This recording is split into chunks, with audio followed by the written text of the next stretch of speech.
আমাদের এই প্রতিবন্ধী বাচ্চাগুলো সাধারণ বাচ্চার মতো না, এদেরকে পাঠ্য বইয়ের পাশাপাশি তাদেরকে নানা রকম therapy, speech therapy, occupation therapy এবং নানা রকম কারিগরি শিক্ষায় শিক্ষিত করতে হয়।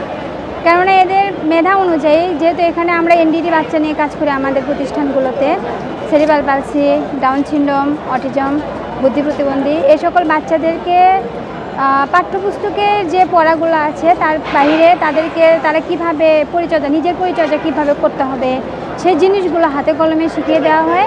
আর যাদের বয়স একটু বেশি হয়ে গেছে তাদেরকে আমরা কারিগরি শিক্ষার প্রশিক্ষণ, যেমন হাত ব্যাগ বানানো, তারপর হাত পাখা বানানো, এরকম ইনক্রিমেন্ট দিয়ে তাদেরকে কারিগরি শিক্ষায় শিক্ষিত করার উদ্যোগ নেওয়া। এখন পর্যন্ত একটা উপজেলাতে একটা যে প্রতিবন্ধী বাচ্চাদের যে আবাসিক পুনর্বাসন কেন্দ্র, এরকম কোনো ব্যবস্থা নেই।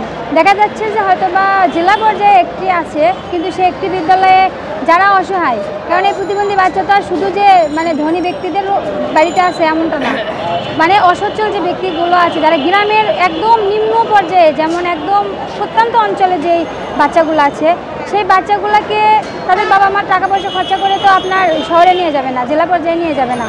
যদি একটা গ্রামে আপনার উপজেলা পর্যায়ে যদি 3-4টা যদি তাদের পুনর্বাসন কেন্দ্র, যেখানে তাদেরকে কারিকুলাম দিয়ে লেখাপড়া করানোর পাশাপাশি তাদেরকে থেরাপির ব্যবস্থা করা যায়, আর সেই উদ্যোগে অন্ততপক্ষে এই স্কুলগুলো দেওয়া দরকার সরকারের।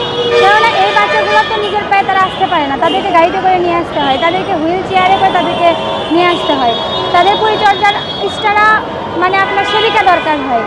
আর এগুলোর জন্যই মূলত এই শিক্ষা প্রতিষ্ঠানে একমাত্র মাধ্যম, যে মাধ্যমগুলোর মাধ্যমে এই বাচ্চাগুলো তাদের যে অধিকার, যে পরিচর্যা দরকার সেগুলো পাইতে পারে। এই স্কুলগুলোর বাইরে এরকম কোনোভাবেই তাদের এই পরিচর্যাগুলো সম্ভব, পুরোটাই সমস্যা। কেননা তাদের যে শিক্ষা ইনক্রিমেন্ট দরকার সেগুলো অনেক ব্যয়বহুল।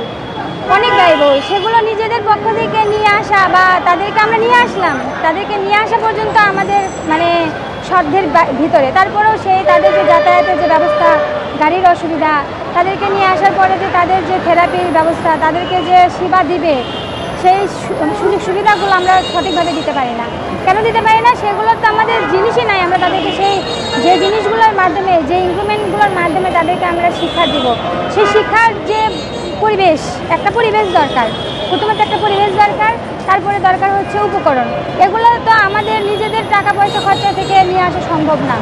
যার জন্য করে আমরা প্রতিক্ষণেই এই বাচ্চাগুলোকে নিয়ে কাজ করার যখন আমরা শুরু করেছিলাম, নিজ উদ্যোগেই শুরু করেছি। কিন্তু এখন আর্থিক অবস্থার বলেন বা যাবতীয় A to Z সব ক্ষেত্রে এখন আমরা বাধার সম্মুখীন হচ্ছি। তাদেরকে আমরা ঠিকভাবে নিয়ে আসতে পারছি না, তাদেরকে আমরা ঠিকভাবে শিক্ষা দিতে পারছি না। আর যার জন্য আজকে আমাদের এই রাস্তায় এসে বসে একটা জাতিকে নিয়ে। তারা একটা জাতি, প্রতিবন্ধী বাচ্চারা, প্রতিবন্ধী যে ব্যক্তিগুলো, তারা একটা জাতি, তা আলাদা জাতি, বৈষম্যের শিকার জাতি। সেই বৈষম্যের শিকার বাচ্চাদের নিয়ে, তাদেরকে নিয়ে একটা গোষ্ঠীকে নিয়ে আমরা কাজ করছি। এখানে কোনো দল বল নির্বিশেষে কোনো কিছুর প্রেক্ষিতে আমরা কাজ করছি না।